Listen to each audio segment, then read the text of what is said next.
নমস্কাৰ, মই দীক্ষু। আজি আসলতে এই ভিডিঅ'টো প্ৰস্তুত কৰিছোঁ এই কাৰণে যে যোৱা কিছুদিন ধৰি সামাজিক মাধ্যমতে হওক বা সংবাদ মাধ্যমতে হওক মোৰ বিষয়ে যিখিনি কথা ওলাই আছে এই কথাখিনিৰ কাৰণে একচুৱেলি মানসিকভাৱে বহুত কষ্ট পাইছোঁ আৰু আসলতে দুৰ্বল হৈ গৈছোঁ।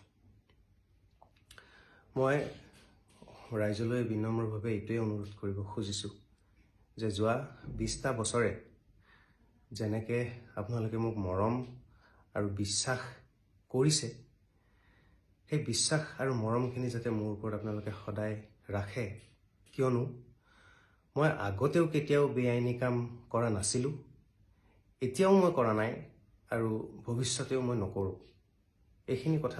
এইখিনি বিশ্বাস আসলতে মোৰ ওপৰত আপোনালোকে ৰাখক।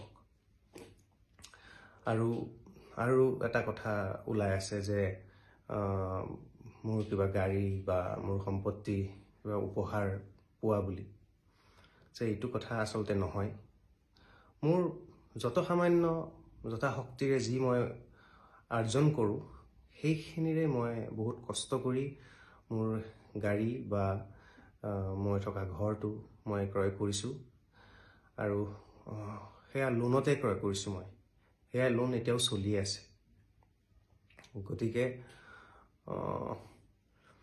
এই বিশ্বাসটো যাতে ৰাখক আৰু মোৰ এইবিলাক যাতে বেলেগ কথাত আপোনালোকে বিশ্বাস নকৰে,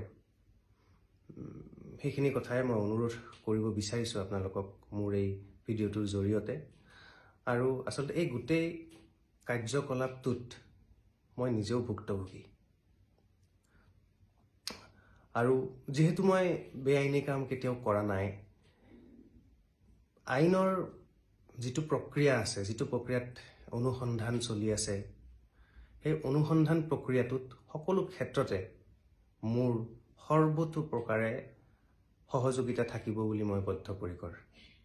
যিকোনো কোঅপাৰেশ্যন মই লাগিলে কৰি মোৰ ফালৰ পৰা, যিহেতু মই একো বেয়া কাম কৰা নাই, এইখিনি সৎসাহস মোৰ আছে।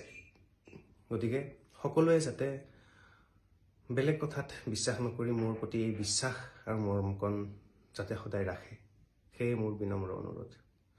ধন্যবাদ।